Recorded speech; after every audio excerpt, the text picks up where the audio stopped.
Vasco D gamma, मेरी भूख ने भारत को ढूंढ लिया।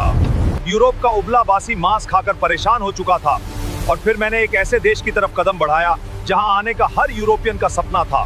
तो वीडियो को पूरा देखें और चैनल को सब्सक्राइब कर लीजिए। कल्पना कीजिए 15वीं शताब्दी के यूरोप की बर्फ से ढकी सर्द रातें, कड़कड़ाती ठंड और खाने की मेज पर रखा हुआ बेस्वाद उबला हुआ या नमक में लपेटा हुआ सूखा मांस। उस दौर में यूरोप के पास न तो आज जैसी सुख सुविधाएं थीं और न ही खाने में कोई स्वाद। उन्हें अपने मांस को लंबे समय तक सुरक्षित रखने और उसमें जान डालने के लिए एक जादुई जड़ी बूटी की सख्त जरूरत थी और वह जादू था मसाला, काली मिर्च, लौंग, दालचीनी और इलायची। लेकिन दिक्कत यह थी कि ये मसाले उनके यहाँ नहीं उगते थे। ये आते थे एक रहस्यमयी, दूरस्थ और परिकठाओं जैसे देश से, जिसे दुनिया भारत कहती थी। भारत उस समय दुनिया का वो खास स्थान था जहाँ हर कोई जाना चाहता था, लेकिन किसी के पास वहाँ का सीधा रास्ता या नक्शा नहीं था। सदियों से अरब के व्यापारियों ने इस रास्ते पर अपना दबदबा बना रखा था। वे भारत से सस्ते दाम में मसाले खरीदते और रेगिस्तानी रास्तों से होते हुए यूरोप के बाजारों में उसे सोने के भाव बेचते थे। अरब के व्यापारी यूरोपियनों के लिए वो सख्त कर वसूलने वाले बन गए थे, जो कहते थे या तो हमारी मुंह मांगी कीमत दो या फिर अपना वो फीका और सड़ता हुआ मांस खाते रहो। यूरोप के राजा इस बात से बौखलाए हुए थे, खासकर स्पेन और पुर्तगाल के शासक। उनकी रातों की नींद उड़ चुकी थी। उन्हें भारत चाहिए था, लेकिन जमीन के रास्ते से जाना मुमकिन नहीं था, क्योंकि बीच में उस्मानिया साम्राज्य जैसी विशाल दीवार खड़ी थी। तब पुर्तगाल और स्पेन के राजाओं ने अपनी अपनी दूरबीनें उठाई और समंदर की उठती हुई खूंखार लहरों की तरफ देखा। उन्होंने तय किया कि जमीन का रास्ता बंद है तो क्या हुआ, हम पानी का सीना चीरकर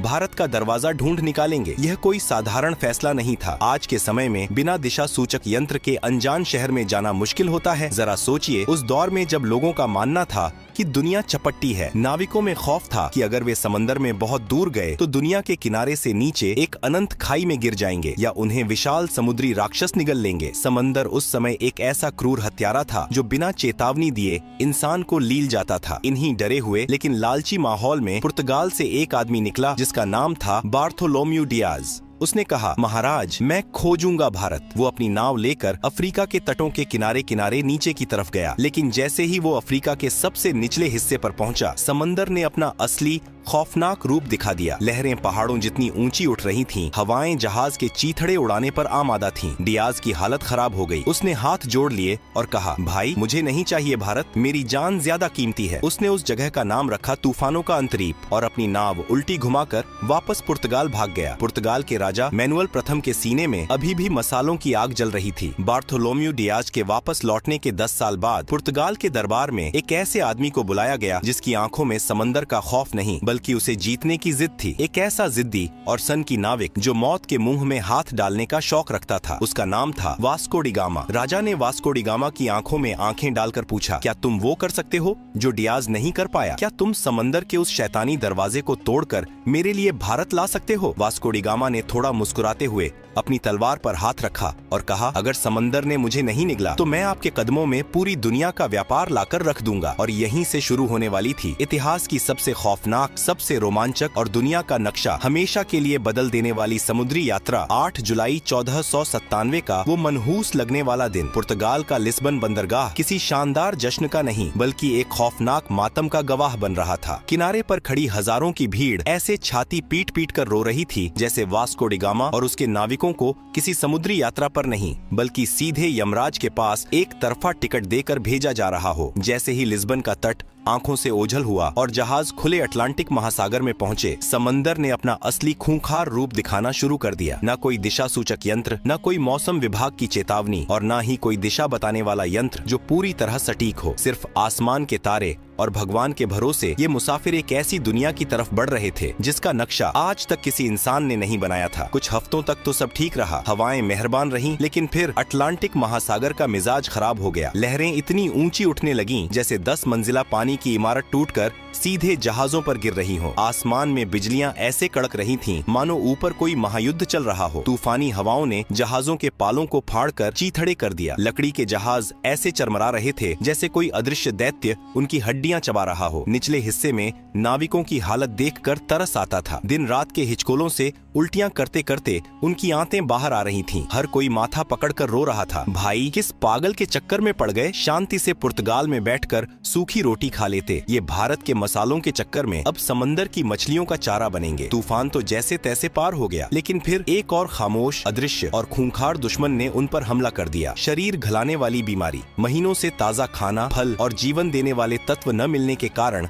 नाविकों के मसूड़ों से खून बहने लगा। उनके दांत सड़कर टूट टूट कर हाथों में आने लगे। शरीर पर बड़े बड़े छाले पड़ गए और भयानक बदबू उठने लगी। जहाज का निचला हिस्सा एक तैरते हुए अस्पताल और मुर्दा घर में तब्दील हो गया था। रोज किसी न किसी नाविक की लाश को एक भारी पत्थर बांधकर समंदर में फेंका जा रहा था। बचे हुए नाविकों का सब्र अब पूरी तरह जवाब दे चुका था। उन्होंने वास्को डी गामा के सामने बगावत कर दी। वो घुटनों के बल गिरकर गिड़गिड़ाने लगे, कप्तान हमें माफ करो, वापस चलो। हमें नहीं चाहिए कोई भारत, हमें नहीं चाहिए कोई सोने की चिड़िया या मसाले, हमें बस जिंदा अपने घर जाना है। लेकिन वास्को डी गामा कोई आम इंसान थोड़ी था। वो एक नंबर का जिद्दी, कठोर और सनकी आदमी था। उसने अपनी तलवार निकाली और एक ऐसा काम किया जिसे देखकर नाविकों की हालत खराब हो गई होगी। उसने दिशा बताने वाले सारे उपकरण समंदर में फेंक दिए और चीख कर बोला, सुन लो कान खोलकर, अब हमारे पास लौटने का कोई रास्ता नहीं बचा है। या तो हम भारत पहुंचेंगे या फिर ये समंदर ही हमारी सामूहिक कब्र बनेगा। अगर किसी ने वापस जाने की बात की तो समंदर बाद में मारेगा, मैं उसे पहले अपने हाथों से काट डालूंगा। उस आदमी के इस पागलपन और खौफनाक जुनून के आगे शायद मौत को भी पसीना आ गया होगा। और तभी वो सबसे खौफनाक घड़ी आ गई। वे अफ्रीका के उस सबसे निचले सिरे पर पहुंच गए थे जहां 10 साल पहले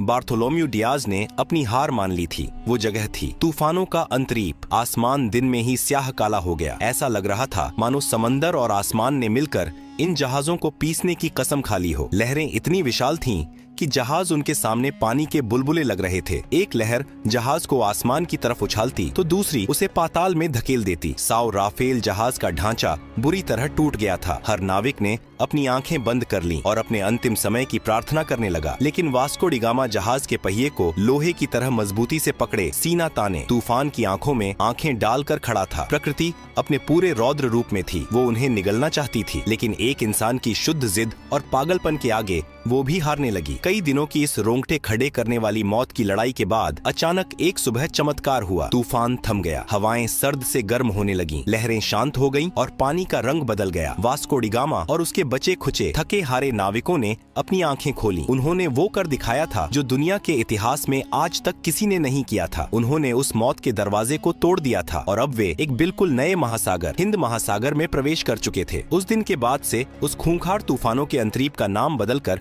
हमेशा के लिए उम्मीद की किरण रख दिया गया, क्योंकि अब उन्हें यकीन हो गया था कि भारत का रास्ता यहीं से जाता है। लेकिन कहानी अभी बाकी थी मेरे दोस्त। वे हिंद महासागर में तो आ गए थे, लेकिन भारत अभी भी बहुत दूर था। और सबसे बड़ी मुसीबत ये थी कि ये समंदर उनके लिए बिल्कुल नया था। यहाँ का पानी, यहाँ की हवाएं, सब कुछ अनजान था। उन्हें नहीं पता था कि भारत किस दिशा में है। उन्हें अब एक ऐसे इंसान की सख्त तलाश थी जो इस अनजान पानी का उस्ताद हो, जो उनका हाथ पकड़कर उन्हें उस स्वर्ण भूमि तक ले जाए। उन्हें एक स्थानीय राहगीर चाहिए था जो आज के सजीव नक्शे की तरह उन्हें सीधा रास्ता दिखा सके। और वो इंसान उन्हें मिलने वाला था पूर्वी अफ्रीका के मालिंदी तट पर। एक ऐसा आदमी जिसकी एक उंगली के इशारे ने पूरी दुनिया का भूगोल और इतिहास हमेशा के लिए पलट कर रख दिया। अफ्रीका के पूर्वी तट पर मालिंदी नाम का एक शांत और खूबसूरत बंदरगाह था। मौत के समंदर को पार करने के बाद वास्को डी गामा के टूटे फूटे जहाज और उसके बदबूदार थके हारे नाविक जब वहां पहुंचे तो उनकी हालत जिंदा लाशों जैसी हो चुकी थी। उन्हें बस एक ही चीज की तलाश थी, कोई ऐसा इंसान जो उन्हें उस रहस्यमयी भारत तक ले जाए। उन्हें आज के दौर का एक जिंदा नक्शा चाहिए था। और यहीं पर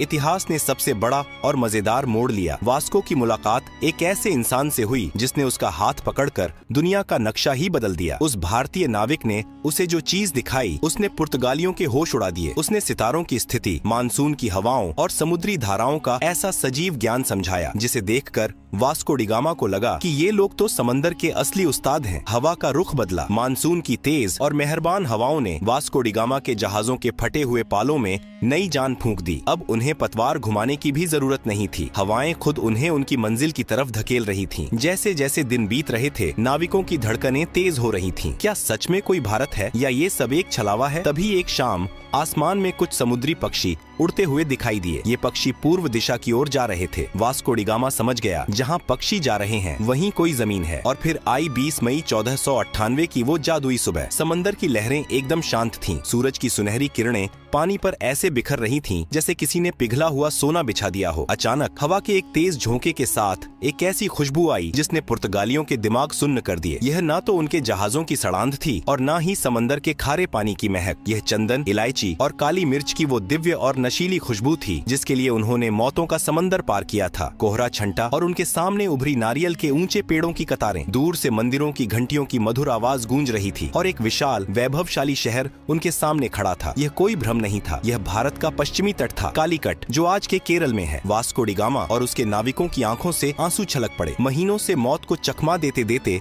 वे आखिरकार उस स्वर्ण भूमि पर पहुंच ही गए थे। जैसे ही जहाज किनारे लगे, नाविक पागलों की तरह जमीन पर कूद पड़े। वे घुटनों के बल गिरे, कुछ ने रेत को चूम लिया, कुछ रोते हुए आसमान की तरफ हाथ जोड़कर भगवान का शुक्रिया अदा करने लगे। यह सिर्फ एक समुद्री यात्रा की जीत नहीं थी, यह यूरोप के उस खौफ पर जीत थी जो उन्हें सदियों से डराता आ रहा था। लेकिन जब वास्को डी गामा ने कालीकट के बाजार में कदम रखा तो उसके होश फाख्ता हो गए। उसने सोचा था कि वो किसी पिछड़ी हुई जगह पर जा रहा है, लेकिन कालीकट तो उस समय का महान नगर या स्वर्ण नगरी लग रहा था। बंदरगाह पर दर्जनों देशों के व्यापारी मौजूद थे। सोने की तरह चमकते मसाले बोरियों में ऐसे खुले पड़े थे जैसे उनके यहाँ मिट्टी पड़ी होती है। रेशम के कपड़े, बेशकीमती रत्न और मसालों के पहाड़ देखकर वास्को डी गामा को समझ आ गया कि जिस भारत को वो खोजने का घमंड कर रहा था, वो भारत तो पहले से ही दुनिया के व्यापार का सरताज बना बैठा था। फिर बारी आई वहाँ के राजा से मुलाकात की। केरल के उस बेहद शक्तिशाली राजा का नाम था जामोरिन। जरा इस अजीबो गरीब सांस्कृतिक टकराव की कल्पना कीजिए। राजा जामोरिन अपने भव्य दरबार में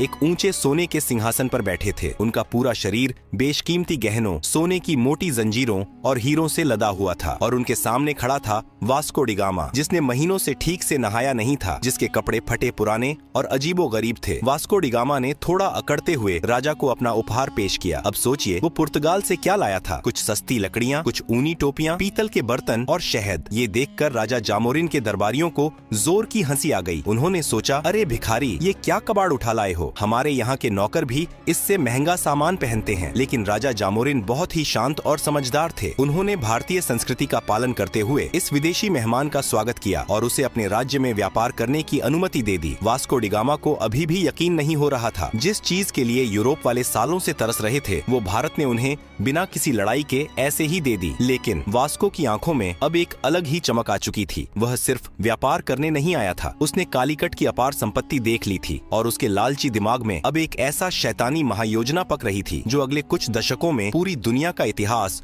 खून से लिखने वाला था। वास्को डी गामा ने कालीकट में कुछ महीने बिताए और वहाँ का चप्पा चप्पा छान मारा। उसने देखा कि यहाँ का माल तो एकदम सबसे उत्तम है। उसने अपनी बची खुची कौड़ियों और पैसों से अपने जहाजों को मसालों से ऐसे भर लिया जैसे कोई इंसान किसी मुफ्त की दावत में अपनी प्लेट में खाना ठूंसता है। काली मिर्च, लौंग, दालचीनी, जहाजों की लकड़ी तक मसालों की महक से सराबोर हो गई थी। एक भारतीय जहाज भी उसने अपने साथ ले लिया ताकि माल ज्यादा ले जाया जा सके। अब बारी थी वापसी की। वापसी का सफर भी कम खौफनाक नहीं था। बीमारियां और तूफान फिर से नाविकों पर टूट पड़े, लेकिन इस बार उनके पास एक उम्मीद थी। उनके जहाजों के निचले हिस्से में करोड़ों का खजाना भरा हुआ था। जब वास्को डी गामा का बचा खुचा बेड़ा पुर्तगाल के लिस्बन बंदरगाह पर वापस लौटा तो वहाँ का नजारा देखने लायक था। जो लोग उसे रोते हुए यमराज के पास विदा कर रहे थे, वो अब उसकी आरती उतारने को तैयार खड़े थे। राजा मैनुअल प्रथम तो खुशी से नाचने लगा, लेकिन असली भूचाल तब आया जब वास्को ने अपना माल पुर्तगाल के बाजार में उतारा। इतिहास का सबसे बड़ा खजाना हाथ लग चुका था। इस समुद्री यात्रा का सारा खर्च, नाविकों का वेतन, टूटे जहाजों का भारी नुकसान, यह सब कुछ काटने के बाद भी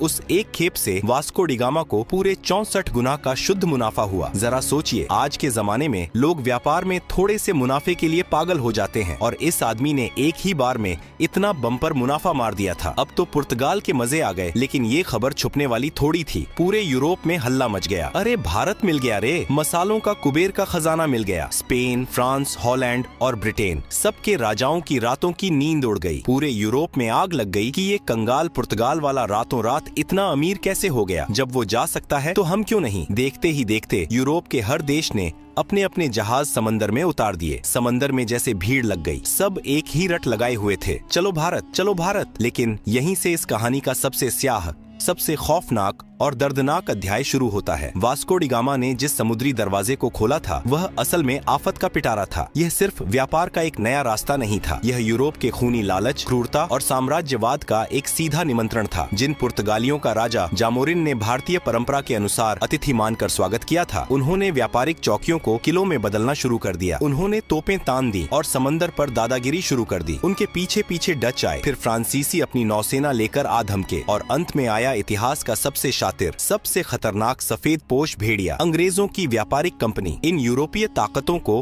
अब सिर्फ मसाले नहीं चाहिए थे, उनकी नजर अब पूरी सोने की चिड़िया पर थी। उन्होंने भारत की रियासतों को आपस में लड़ाना शुरू कर दिया। भारत का वो शांत और वैभवशाली तट जो कभी सिर्फ रेशम, मसालों और संस्कृति के आदान प्रदान का वैश्विक केंद्र था, अब बारूद की गंध, तोपों की गूंज और कूटनीति के गंदे खेल से दहलने लगा। जिस देश ने अपनी महान उदारता के चलते एक फटेहाल, थके हारे विदेशी नाविक को पनाह दी थी, उसी देश को इन व्यापारियों ने अपनी गुलामी की बेड़ियों में जकड़ लिया। व्यापार के नाम पर लूट का ऐसा नंगा नाच शुरू हुआ जिसने दुनिया के सबसे अमीर देश की कमर तोड़ दी। सदियों तक भारत के माथे पर उपनिवेशवाद का कलंक थोप दिया गया। भारत का सारा सोना, सारा वैभव जहाजों में भर भर कर यूरोप की तिजोरियों में जाने लगा और वहाँ की सड़कें भारतीय खून पसीने से चमकने लगी। लेकिन क्या भारत सिर्फ एक जमीन का टुकड़ा था जिसे कोई भी नाविक आकर खोज ले और कोई भी राजा आकर जीत ले? नहीं, भारत एक विचार है, एक अजेय और अमर आत्मा है। सदियों की गुलामी, अकल्पनीय शोषण और घोर अंधकार के बावजूद इस आत्मा की आग को कुचला नहीं जा सका। वास्को डी गामा ने भले ही 1498 में भारत की जमीन तक पहुंचने का रास्ता खोजा था, लेकिन दुनिया ने असली भारत को तब जाना जब 15 अगस्त 1947 को